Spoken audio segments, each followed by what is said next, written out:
မင်္ဂလာပါဖန်တီရှင်ဒေးစီကိုကျူးရှင်တွေကပြန်လေးကြိုဆိုလိုက်ပါတယ်ဒီဗီဒီယိုကတော့သူသင်းစီကိုလာပါလိုက်မေဆိုတဲ့ခေါင်းစဉ်လေးနဲ့ပြောပြသွားမှာဖြစ်ပါတယ်ဒီဗီဒီယိုနဲ့ပတ်သက်လို့ပြောရမယ်ဆိုရင်ကိုချစ်တဲ့သူကကိုအတွေ့လို့ထင်ထားခဲ့ပေမဲ့တကယ်လက်တွေ့ဘဝမှာအရာအလုံးဆန့်ကျင်ဘက်တွေဖြစ်နေတယ်တော့ထင်ပါသလားသူ့ဖက်ကကိုထားသွားတာမျိုးလေးဖြစ်နိုင်တယ်။သူကကိုစိတ်ဝင်စားဘူးလို့လေးပြောတာဖြစ်နိုင်တယ်။ဒါအပြင်သူ့မှာတခြားတစ်ယောက်ရှိနေတာမျိုးလေးဖြစ်နိုင်တယ်။ကိုဟာသူ့အတွက်ဆိုရင်မီလီယိုခံရတာညှင်းပေခံရတာမျိုးတွေခံစားရနိုင်တယ်။မိတ်ဆွေဖက်ကသူ့ကိုဘလောက်ပဲလိုရှင်နေပါစေအရှိအနေတွေကမဖြစ်နိုင်ဘူးလို့ပြောနေတယ်လို့ခံစားရနေတယ်ဘလောက်ပဲစ조사ကိုယ့်ရဲ့ဆန္ဒတွေကဖြစ်မလာဘေးနဲ့စိတ်ပြည့်စရာကောင်းတဲ့အရှိအနေမျိုးတွေရောက်တာတွေဖြစ်နိုင်တယ်မိတ်ဆွေတို့အနေနဲ့အဲ့ဒီလိုအရှိအနေမျိုးတွေရှိနေတယ်ဆိုရင်အပြောင်းလေးတွေပြုလုပ်သင့်တယ်လို့ထင်ပါတယ်ဒီဗီဒီယိုမှာမိတ်ဆွေတို့အနေနဲ့ဘလို့အပြောင်းလေးတွေပြုလုပ်ရမလဲဆိုတာကိုပြောပြပေးသွားမှာဖြစ်ပါတယ်မိတ်ဆွေတို့အနေနဲ့အပြောင်းလေးတွေမပြုတ်လို့မီအခုလက်ရှိအရှိအနေမှာကိုရင်ဆိုင်ကြုံတွေ့နေရတဲ့ကိုမကြိတ်မနှစ်သက်တဲ့အရှိအနေတွေကဘာဖြစ်လို့ထင်ပါသလဲ manifestation ဆရာတွေပြောတဲ့စကားအရပြောမယ်ဆိုရင်အခုလက်ရှိအရှိအနေရုပ်ပိုင်းဆိုင်ရာအရှိအနေတွေမှာကိုကြုံတွေ့နေရတဲ့အရာအလုံးဟာအတိတ်ရဲ့ပိတင်တဲ့တစ်ခုဖြစ်တယ်လို့ပြောပါတယ်အခုဒီအချိန်မှာဖြစ်ပျက်နေတဲ့အရာတွေသင်ကြုံတွေ့နေရတဲ့အရာတွေဟာသင်ရဲ့အတွေးဟောင်းတွေနဲ့ယုံကြည်မှုအဟောင်းတွေရဲ့ရောင်ပြန်ဟဲမှုတက်တာဖြစ်ပါတယ်ဒီတော့သင်ရဲ့အတွေးဟောင်းတွေသင်ရဲ့ယုံကြည်မှုအဟောင်းတွေကိုအမှန်တရားတစ်ခုအဖြစ်လက်ခံနေစရာမလိုပါဘူးအခုအချိန်မှာသင်အနေနဲ့ဘလို့အရှိအနေတွေကြုံတွေ့ရပါစေသင်ဟာအဲ့ဒီအရှိအနေကိုထိန်းချုပ်နိုင်တဲ့လူတစ်ယောက်ဖြစ်ပါတယ်သင်ဟာသင်လိုရှင်တဲ့ပုံစံမျိုးဖြစ်အောင်ထိန်းချုပ်နိုင်တဲ့လူတစ်ယောက်ဖြစ်တယ်ဆိုတာကိုနားလေသွားတာနဲ့တပြိုင်နက်အရာအလုံးပြောင်းလဲသွားပါလိမ့်မယ်အခုလက်ရှိအရှိအနေမှာသင်အနေနဲ့ဘာတွေဖြစ်နေပါစေအဲ့ဓာတွေကသင်ရဲ့အတိတ်ကတွေးတောခဲ့တဲ့အတွေးတွေရဲ့ရလက်တက်တက်ပဲဖြစ်ပါတယ်ဒါကမပြောင်းလဲနိုင်တဲ့အမှန်တရားတွေမဟုတ်ပါဘူးသင်လိုရှင်တဲ့အရာတွေသင်ဖြစ်ရှင်တဲ့အရာတွေရမလာဘူးဖြစ်မလာဘူးဆိုတဲ့တက်သေးတွေမဟုတ်ပါဘူးဒါတွေဟာခင်းနောက်ကျနေတဲ့သတိဟောင်းတွေပဲဖြစ်ပါတယ်သင်မကြိုက်မနှစ်သက်တဲ့ဇလန်တွေကိုပြင်လီကြီးနေရတဲ့ပုံစံမျိုးပဲဖြစ်ပါတယ်ပြန်လို့ပြောမယ်ဆိုရင်အခုအချိန်မှာသင်ကြုံတွေ့နေရတဲ့သင်မကြိုက်မနှစ်သက်တဲ့ရုပ်ပိုင်းဆိုင်ရာအခြေအနေဆိုတာသင်ရဲ့စိတ်ထဲမှာရှိနေခဲ့တဲ့ရောင်ပြန်ဟဲမှုတက်တစ်ခုသာဖြစ်ပါတယ်အရင်တုန်းကအတွင်းစိတ်တွေကိုရောင်ပြဲတဲ့အနေနဲ့အခုအချိန်မှာပြသနေတာတွေဖြစ်ပါတယ်။အခုအချိန်မှာကြုံတွေ့နေရတဲ့ရုပ်ပိုင်းဆိုင်ရာအခြေအနေတွေဟာအတိတ်တုန်းကသင်ယူဆခဲ့တဲ့အရာတွေရဲ့ရောင်ပြဲမှုတက်ပါပဲ။ဒါပေမဲ့အဲ့ဒီအရာတွေဟာဆက်လက်ရှိနေရမယ်လို့တော့မဆိုလိုပါဘူး။အဲ့ဒီတော့သင်ရဲ့အခြေအနေတွေသင်ရဲ့ဖြစ်တည်မှုတွေသင်ရဲ့ reality တွေကိုပြောင်းလဲရှင်တယ်ဆိုရင်အခုသင်မြင်နေရတဲ့အရာတွေကိုအာယုံစိတ်နေစရာမလိုပါဘူးအခုသင်ကြုံတွေ့နေရတဲ့အရာတွေကိုအာယုံစိတ်နေစရာမလိုပါဘူးဒီတော့သင်ဖြစ်ရှင်တဲ့အရာတွေသင်လိုရှင်တဲ့အရာတွေပေါ်မှာပဲအာယုံစိတ်ပေးပါသင်လိုရှင်နေတဲ့အရာတွေသင်ဖြစ်ရှင်နေတဲ့အရာတွေကိုရရှိပြီးသားဖြစ်ပြီးသားကဲ့သို့နေထိုင်ပါသင်ရဲ့စင်တာပြည့်စုံသွားပြီဆိုတဲ့အရှိအနေမှာနေထိုင်လိုက်တဲ့အခါသင်ရဲ့အရှိအနေရုပ်ပိုင်းဆိုင်ရာအရှိအနေတွေဟာသင်ယူဆခြင်းနဲ့ကိုက်ညီအောင်ပြောင်းလဲသွားတယ်ဆိုတာကိုတွေးမြင်ရပါလိမ့်မယ်။ဒါကြောင့်လက်ရှိအရှိအနေမှာသင်ဟာဘလို့အခြေအနေမျိုးတွေနဲ့ရင်ဆိုင်နေရပါစေအဲ့ဒီအရာတွေဟာအရေးမကြီးပါဘူး။ဒါဆိုရင်အဲ့ဒီအရာတွေကဘာဖြစ်လို့သင်ဘဝမှာရှိနေတယ်လဲဆိုရင်သင်အတိတ်တစ်ချိန်တုန်းကအဲ့ဒီအကြောင်းအရာတွေနဲ့ပတ်သက်လို့သတိရှိနေပဲဖြစ်စေမသိစိတ်ကပဲဖြစ်စေအဲ့ဒီအရာတွေကိုယူဆခဲ့လို့အခုအချိန်မှာတည်ရှိနေတာပဲဖြစ်တယ်။အဲ့ဒီအရာတွေဟာသင်အရင်တုန်းကယုံကြည်ခဲ့တဲ့အရာတွေကိုပြသနေတဲ့မှန်တရှက်မြတ်တာဖြစ်ပါတယ်။ကြည့်မယ်ရဲ့သဘောတရားကိုပြောမယ်ဆိုရင်သင်ရဲ့မျက်နှာအမှုအရာတွေကိုပြောင်းလဲလိုက်တာနဲ့တပြိုင်နက်အဲ့ဒီကြည့်မယ်ထေးကသင်ရဲ့ပုံရိပ်ကလေလိမ့်လည်ပြောင်းလဲသွားပါလိမ့်မယ်ဒီလိုပဲသင်ရဲ့အတွင်းစိတ်ထဲမှာသင်ရဲ့အတွေးတွေထဲမှာဇလန်းအသစ်ပုံပြင်အသစ်ကိုစတင်ပြောလိုက်တာနဲ့တပြိုင်နက်သင်ရဲ့လက်တွေ့ဘဝလေးပြောင်းလဲသွားပါလိမ့်မယ်ဆက်လက်လို့ဥပမာတစ်ခုအနေနဲ့စဉ်းစားကြရအောင်သင်ဟာအတိတ်တစ်ချိန်တုန်းကသင်ရဲ့ဗီဒီယိုအဟောင်းတစ်ခုကိုပြန်ကြည့်နေတယ်တော့စဉ်းစားကြည့်ပါအဲ့ဒီဗီဒီယိုရဲ့မျက်နှာပြင်မှာပေါ်နေတဲ့လူဟာအခုလက်ရှိသင်မဟုတ်ဘူးဟုတ်တယ်မလားအဲ့ဒီတော့ ဗီဒီယိုရဲ့မှန်သားပြင်မှာပေါ်နေတဲ့သူဟာ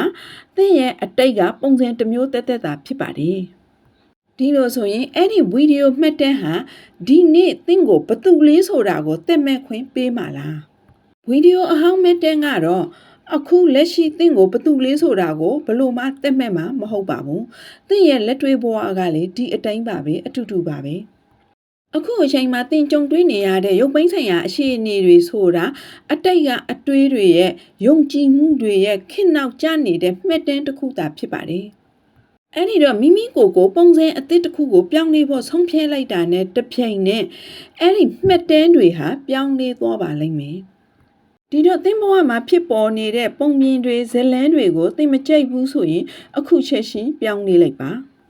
သင်မကြိုက်မနှိမ့်သက်တဲ့ဇလန်းအဟောင်းတွေကိုပြန်လည်ပြီးရင်အသက်မသွင်းတော့တဲ့အခါအဲ့ဒီဇလန်းတွေဟာတဖြည်းဖြည်းမှေးမှိန်ပျောက်ကွယ်သွားပါလိမ့်မယ်။အခုသင်အနေနဲ့ကြုံတွေ့နေရတဲ့အခြေအနေတွေကိုအမှန်တရားလို့လက်ခံဖို့လေးမလိုအပ်သလိုအဲ့ဒီအရာတွေနဲ့ပတ်သက်ပြီးတုံ့ပြန်နေစရာလေးမလိုပါဘူး။အဲ့ဒီတော့သင်ပြုလုပ်ရမှာကဒါကငါရဲ့ဇလန်းမဟုတ်တော့ပါဘူးလို့ရိုးရိုးကလေးဆုံးဖြတ်လိုက်ရုံပါပဲအခုအချိန်ကနေပြီးတော့ငါဟာဇလန်းအသစ်တစ်ခုကိုဖန်တီးနေတယ်လို့ပဲစဉ်းစားလိုက်ပါသင်လို့ရှိနေတဲ့ဇလန်းအသစ်တစ်ခုပေါ်မှာအပြည့်အဝဆွေးမြင့်မြင့်ယုံကြည်လိုက်တဲ့အခါ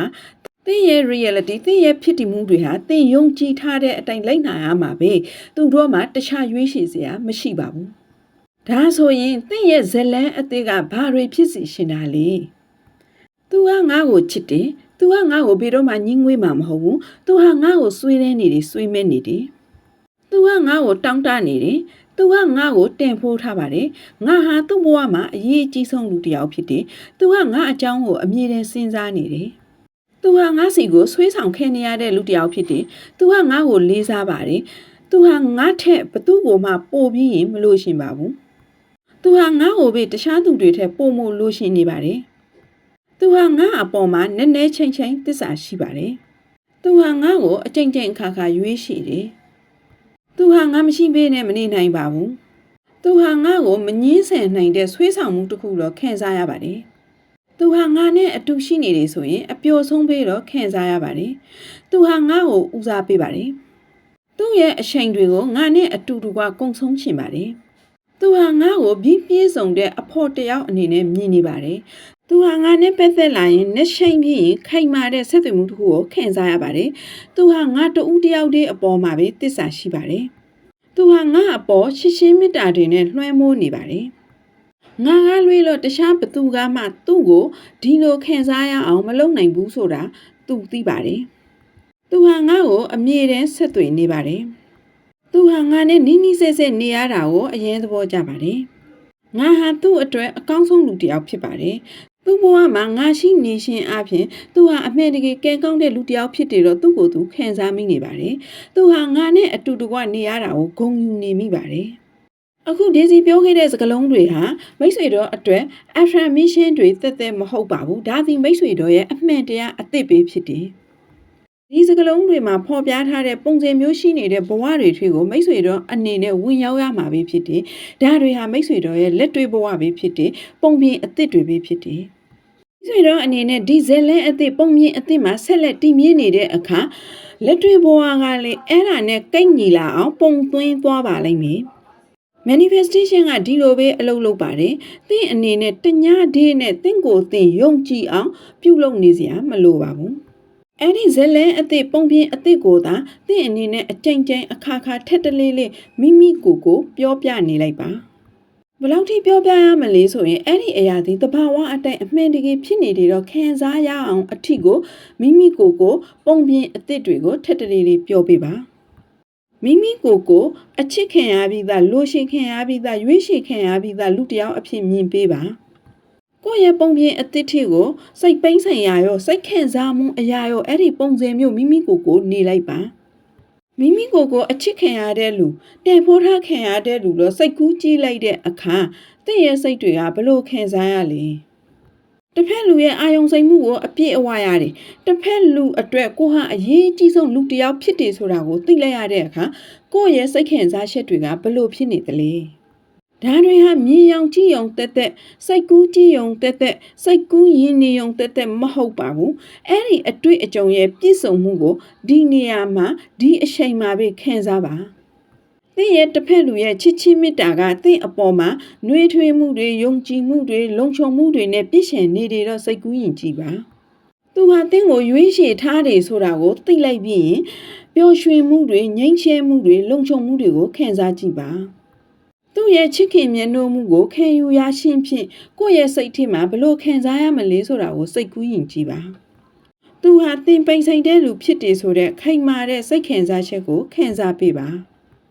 သူကသင်ကိုလေးစားနေတာတွေသူကသင်ကိုအရင်ဆုံးဆက်သွေးလာတာတွေသူကသင်ရှိနေဖို့ကိုတောင်းတနေတာတွေကိုမြင်အောင်ကြည့်ပါအဲ့ဒီခံစားမှုထဲမှာနေထိုင်ပါသူနဲ့အတူတကွရှိနေရှင်အဖြစ်သင်ဟာပျော်ရွှင်နေတာတွေလုံခြုံနေတာတွေစိတ်လှုပ်ရှားနေတာတွေကိုခံစားကြည့်ပါပြီးရင်သူ့ဖက်ကသင်ကိုဘလောက်ချစ်ကြောင်းဘလောက်တန်ဖိုးထားကြောင်းပြောနေတယ်ဆိုတာကိုနားထောင်လိုက်ပါသူဟာသင်ကိုပွေ့ဖက်ထားပြီးရင်သူ့ရဲ့နှွေးထွေးမှုကိုခံစားပါဒီခံစားချက်တွေကအဲ့ဒီခံစားတဲ့အတိုင်းသင်ကြုံတွေ့ရအောင်ပြုလုပ်ပေးမှာဖြစ်ပါတယ်။ဘာဖြစ်လို့လဲဆိုရင်သင်ရဲ့ဖြစ်တည်မှုဆိုတဲ့သင်ရဲ့ reality ဟာသင်ယူဆထားတဲ့အရာရဲ့ရောင်ပြန်ဟဲမှုတစ်ခုပဲဖြစ်တယ်။ဒါတွေဟာသင်ရဲ့အမှန်တရားဖြစ်တယ်တော့သင်ဆုံးဖြတ်လိုက်တဲ့အခါသင်ရဲ့ပတ်ဝန်းကျင်ကလေအဲ့ဒီအရာတွေနဲ့ကိုက်ညီအောင်ပုံဖော်သွားပါလိမ့်မယ်ပုံသွင်းသွားပါလိမ့်မယ်ဒါကြောင့်အခုအချိန်မှာသင်ကြုံတွေ့နေရတဲ့အရှိအနေတွေဟာအရေးမကြီးပါဘူးသင်ရဲ့ယူဆချက်ကပဲအရေးကြီးပါတယ်အခုအချိန်မှာသင်ကြုံတွေ့နေရတဲ့သင်ရဲ့လက်ရှိအရှိအနေတွေနဲ့ပတ်သက်ပြီးဘာမှပြုလုပ်နေစရာမလိုပါဘူးသူတော့ကိုရှင်းထားခဲ့ပါသင်မကြိုက်တဲ့အကြောင်းအရာတွေအတွေ့အကြုံတွေဟာသင်ရဲ့စိတ်ထဲမှာပေါ်လာတဲ့အခါအဲ့ဒီအရာကိုမထိရလို့ရေးထားတဲ့စိုင်းဖို့တစ်ခုကိုသင်မြင်အောင်ကြည့်ပါခြေအနေနဲ့ပတ်သက်လို့သင်အနေနဲ့ထိတွေ့နေစရာလေးမလိုပါဘူးအဲ့ဒီအရာတွေဟာအတွေ့အဟောင်းတွေဇလန်းဟောင်းတွေခံစားချက်အဟောင်းတွေရဲ့ရောင်ပြဲဟဲမှုတက်တက်ပဲဖြစ်ပါတယ်အဲ့ဒီအရာတွေဟာသင်ရဲ့အမှန်တရားတွေမဟုတ်ပါဘူးသင်မလို့ရှင်တဲ့အခြေအနေနဲ့ပတ်သက်ပြီးတုံ့ပြန်မေးစိုးရိမ်မေးအဲ့ဒါတွေကိုပြောင်းလဲဖို့စ조사လေလေသူတို့ကိုသင်ကစွန့်အင်တွေပုံမိုပေးနေလေပဲအဲ့ဒီတော့သင်မလို့ရှင်တဲ့အခြေအနေတွေဟာသင်စီမှာပုံမိုကြာကြာတည်ရှိနေလေပဲဒီလိုဆိုရင်သင်အနေနဲ့ဘာတွေမပြုတ်လို့သင်တလေဆိုတာကိုနည်းနည်းတော့ပြောပြပေးပါမယ်ပထမဆုံးအနေနဲ့သင်ရက်တဲ့ဖို့လိုအပ်တဲ့အရာတွေရှိတယ်အဲ့ဒါတွေကဘာလဲဆိုရင် social media တွေပေါ်မှာစစ်ဆေးနေတာတွေကိုရက်တဲ့ပါသူဟာငါအကြောင်းကိုတွေးနေသလားဒါမှမဟုတ်တခြားတယောက်နဲ့ပတ်သက်နေသလားအဲ့ဒါတွေကိုစဉ်းစားပြီးရင် social media ကိုအဆက်မပြဲစစ်ဆေးနေမင်းအဲ့ဒီလိုပြုလုပ်နေမင်းဆိုရင်သင်ဟာဇလန်းအဟောင်းကိုစွန့်အင်ပေးနေတာပဲဖြစ်တယ်ဒီနေရာမှာသင်အနေနဲ့မှတ်သားစရာကောင်းတဲ့စကားတစ်ခုကိုပြောပြပါမယ်အဲ့ဒါကသင်အတွက်အရှိအနေတွေကောင်းမွန်လာနေတယ်ဆိုတာကိုပြသဖို့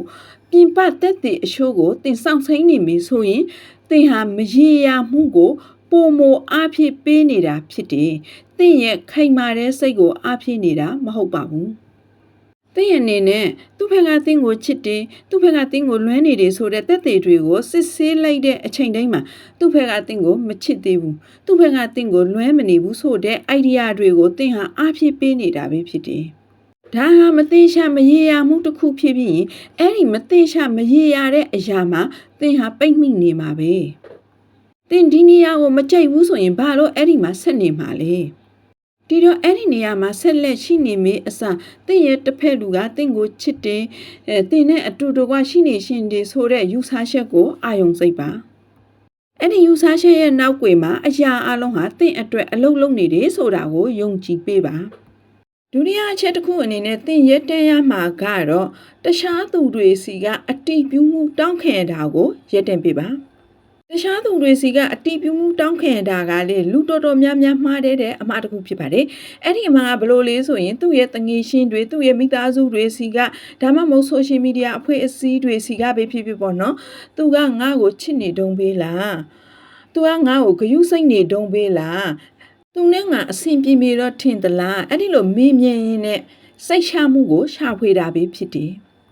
ဒါတွေအားလုံးဟာသင်ရဲ့အတွင်းစိတ်ထဲမှာသင်ကိုယ်တိုင်သိပြီးသားအရာတွေကိုအတိပြုဖို့သင်ကိုယ်သင်ပြင်ပကရှာဖွေနေတာတွေပဲဖြစ်တယ်သင်ဟာမိမိကိုယ်ကိုသေချာမှုရှိတဲ့ ကိုယ်ပိုင်အရင်းအမြစ်ပဲဖြစ်ရမယ်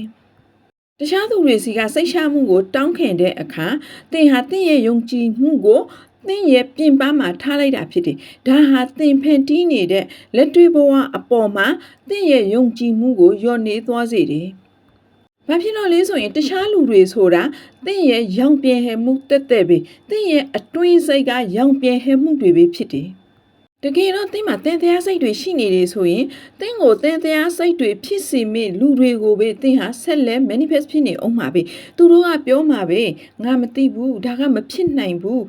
ဖြစ်နိုင်မေတော့ငါမထင်ဘူးသူနောက်တစ်ယောက်ရသွားပြီနဲ့တူတယ်အဲ့ဒီလိုစကားလုံးတွေကိုပြောလာနိုင်မယ်တကယ်တော့ဒါတွေဟာအမှန်တရားတွေဖြစ်နေတော့မဟုတ်ပါဘူးဘာဖြစ်လို့လဲဆိုရင်တခြားသူတွေကသင်ရဲ့အတွင်းစိတ်တွေကိုရောင်ပြန်ဟဲ့နေပေးအောင်တက်တက်ပေးဖြစ်တယ်အဲ့ဒါကြောင့်သင်စိတ်ထဲမှာတန်တရားတွေရှိနေပြီဆိုရင်သင်ရဲ့တန်တရားတွေကိုပုံမကြည်ထွားအားဖြည့်ပေးမိလူတွေကိုပဲသင်ဟာ manifest ဖြစ်လာနိုင်မယ်အဲ့ဒီလူတွေကပြောတဲ့စကားကဘာတွေဖြစ်မလဲဆိုရင်သင်တန်တရားရှိတာမှန်တယ်တော့ပြောမိလူတွေပဲဖြစ်နေနိုင်မယ်ဒါတွေဟာ manifestation အလုံးလုံးနေတဲ့ပုံစံတွေပဲဖြစ်တယ်ဒါကြောင့်သင်ရဲ့စိတ်ထဲမှာတန်တရားတွေရှိနေမိအစသင်ရဲ့ဇလန်းအသစ်ပုံပြင်အသစ်ဟာခိုင်မြဲနေဖို့လိုအပ်တယ်သင်ရဲ့စိတ်ထဲမှာသင်လိုရှင်တဲ့အရာတွေရပြီးသားဖြစ်တယ်ဖြစ်ပြီးသားဖြစ်တယ်ဆိုတာတွေပဲခိုင်မာနေဖို့လိုအပ်တယ်ဒါအပြင်အရှိအနေတစ်ခုသို့မဟုတ်လူတဦးဦးကြောင့်သင်ရဲ့ယူဆထားတဲ့ယူဆချက်တွေဟာတုံ့လုံးနေမခိုင်မဲဘူးဆိုရင်အဲ့ဒီအရာတွေနဲ့ဝေးနေပါတတိယအချက်အနေနဲ့သင်ရဲ့တက်ရမှာကတော့အခြေအနေတွေကိုတိုက်ခိုက်နေတာကိုရဲလိုက်ပါဒါကလေးပဲလူအများစုမှားတဲ့အမှားဖြစ်တယ်လူတွေဟာသူတို့ရင်ဆိုင်ကြုံတွေ့နေရတဲ့အရှိအနေတွေကိုဆန့်ကျင်တိုက်ခိုက်ဖို့ကြိုးစားကြတယ်ဥပမာဆိုပါစို့သူတို့စိတ်ပြောင်းနေသွားအောင်ငါတခုခုလုံးမှဖြစ်မေငါကသူတို့နဲ့အတူရှိတဲ့လူတစ်ယောက်ဖြစ်တယ်ဆိုတာကိုသူတို့မြင်အောင်ပြရမယ်အဲ့ဒီလိုတွေးတာတွေရှိနိုင်တယ်ဒီလိုတွေတွေးပြီးတော့အဆက်မပြတ်ဖုံးခေါ်မေးစာပို့မေးပြဿနာတွေကိုပြင်ဖို့ကြိုးစားကြတယ်ဒီလိုလုံးဖို့စ조사ကြပြီဆိုရင်အမှန်တရားကတော့သူတို့ရင်ဆိုင်ကြုံတွေ့နေရတဲ့အရှိအနေကိုတိုက်ခိုက်လိုက်တာဟာအဲ့ဒီအရှိအနေကိုကြီးထွားအောင်ပြုလုပ်လိုက်တာနဲ့အတူတူပဲဖြစ်တယ်။တနည်းအားဖြင့်ပြောမယ်ဆိုရင်အဲ့ဒီအရှိအနေတွေကိုပို့ပြီးရင်စွမ်းအားတွေပေးလိုက်တာနဲ့အတူတူပဲ။ဒါကြောင့်အရှိအနေတွေကမပြောင်းနေပဲဆက်လက်တည်ရှိနေတာပဲဖြစ်တယ်။ဒါကြောင့်အရှိအနေတွေကိုတိုက်ခိုက်ဖို့လိုအပ်နေတာတွေကိုလွှတ်ချလိုက်ပါ။အဲ့ဒီအရှိအနေတွေကိုလှီးလျူရှုပြီးရင်ကိုယ်စိတ်နဲ့ကိုယ်အတွေးကိုကိုယ့်ရဲ့ယူဆချက်စီကိုညွှန်ကြားပေးပါကိုယ့်ရဲ့ယူဆချက်စီမှာပဲကိုယ့်ရဲ့စိတ်နဲ့ကိုယ့်ရဲ့အတွေးကိုထားပေးပါကိုယ့်ရဲ့ယူဆချက်ပေါ်မှာပဲထက်တလေးလေးတွေးတောပေးပါကျွန်တော်တို့အာယုံစိတ်နေတဲ့နေရာတွေကိုပဲ energy ကစီးဆင်းပါတယ်ဒါကြောင့်ဆရာကြီးနေဘဂေါတာပြောတာကကျွန်တော်တို့အာယုံစိတ်တဲ့နေရာကိုရုပ်သိမ်းလိုက်တယ်ပေါ့နော်အာယုံမစိတ်တော့ဘူးဆိုရင်အဲ့ဒီအရာဟာညှိုးနှွဲပြီးရင်တည်ဆုံးသွားရပါတယ်တဲ့အဲ့ဒါကြောင့်သင်အနေနဲ့အတိတ်ကအတွေ့တွေအတိတ်ကကြောက်ရွံ့မှုတွေအတိတ်ကသင်တရားစိတ်တွေအရှိအနေတွေပေါ်မှာအာယုံစိတ်နေပြီဆိုရင်အဲ့ဒီအရာတွေဟာဆက်လက်တည်ရှိနေအောင်မှာပဲ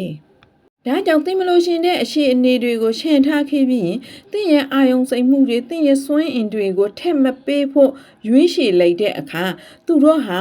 ရေမရတော့တဲ့အပင်လိုမှင်းမှန်ပြောက်ကွယ်သွားပါလိမ့်မယ်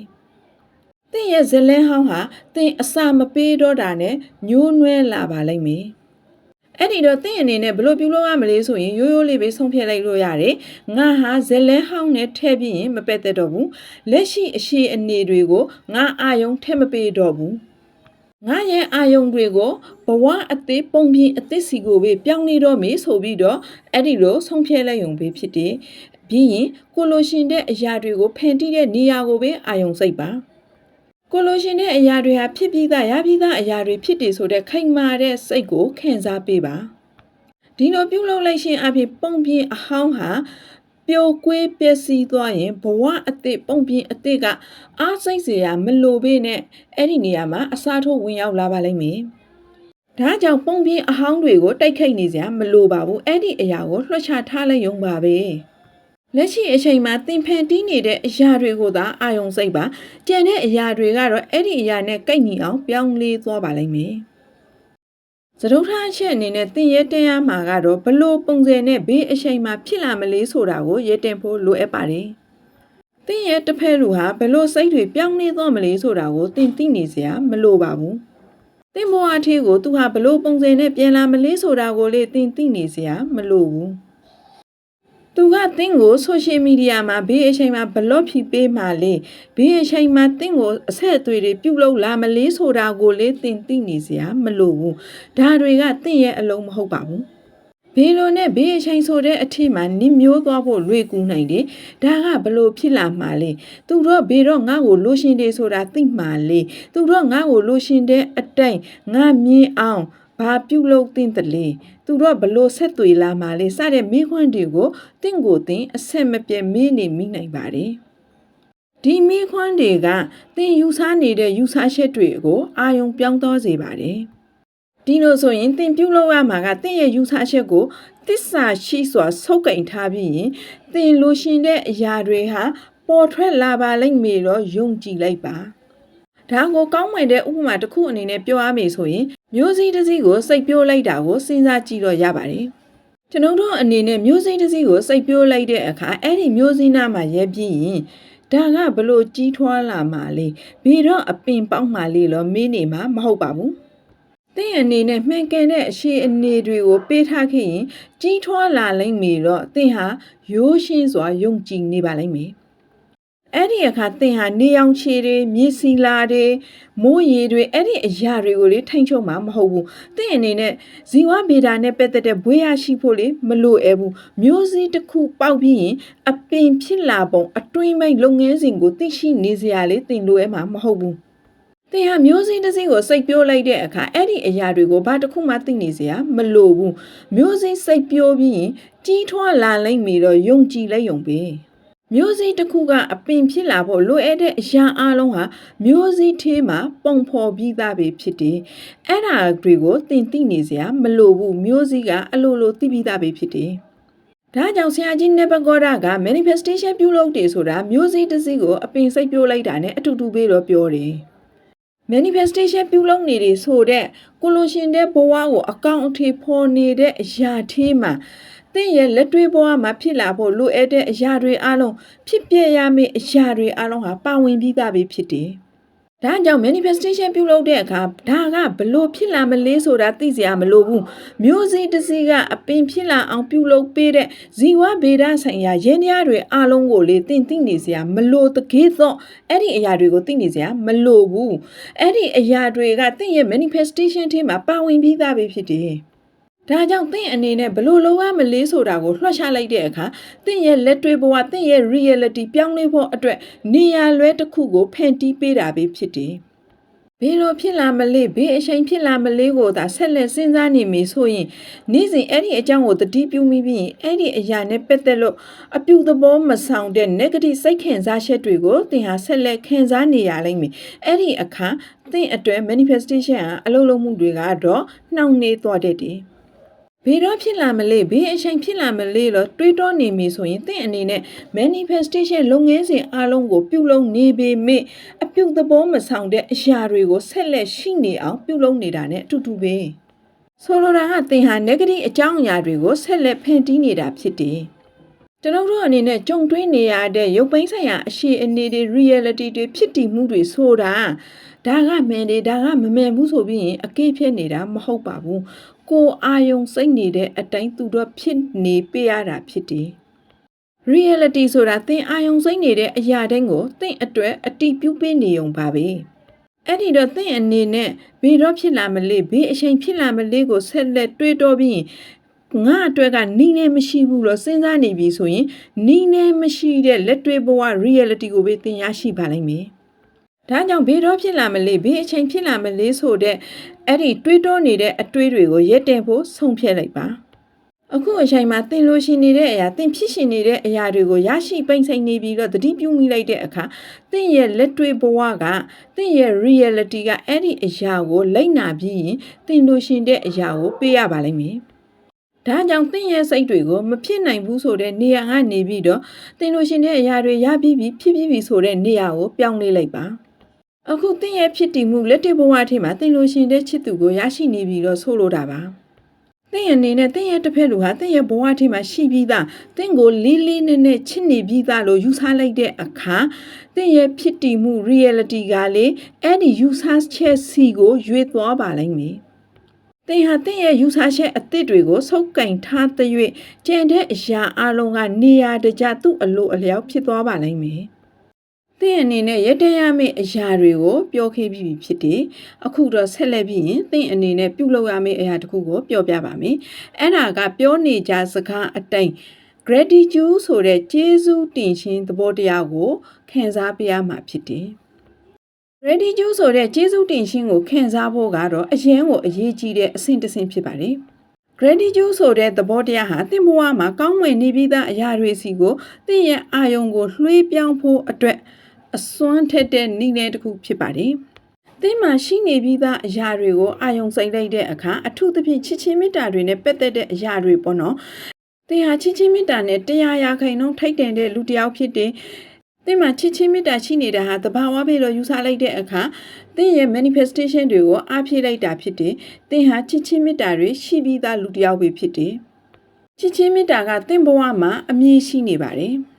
ချစ်ချင်းမေတ္တာဟာသင်ဘဝမှာပုံစံအမျိုးမျိုးနဲ့ရှိနေပြီးသားပဲဖြစ်တယ်။ဥပမာဆိုကြပါစို့သင်ကိုပင့်ပိုးပေးတဲ့တငယ်ချင်းရှိတယ်။သင်ကိုဂရုစိုက်ပေးတဲ့မိသားစုဝင်တွေရှိတယ်။သင်ကိုကျင်နာပေးတဲ့သင်ရဲ့အိမ်နီးချင်းတွေရှိတယ်။သင်ကိုချစ်ခင်တဲ့အိမ်မွေးတရိတ်ဆန်တွေရှိတယ်။ပြီးတော့သင်နေ့စဉ်ကြုံတွေ့နေရတဲ့တခြားလူတွေစီကသေးငယ်တဲ့ကျင်နာမှုတွေလည်းရနိုင်သေးတယ်။အဲ့ဒီအရာတွေစီကိုသင်အာယုံပြောင်းလိုက်တဲ့အခါပြီးအဲ့ဒီအရာတွေကိုသတိရှိသတိပြုမိဖို့သင်ဆုံးဖြတ်လိုက်တဲ့အခါချစ်ချင်းမေတ္တာက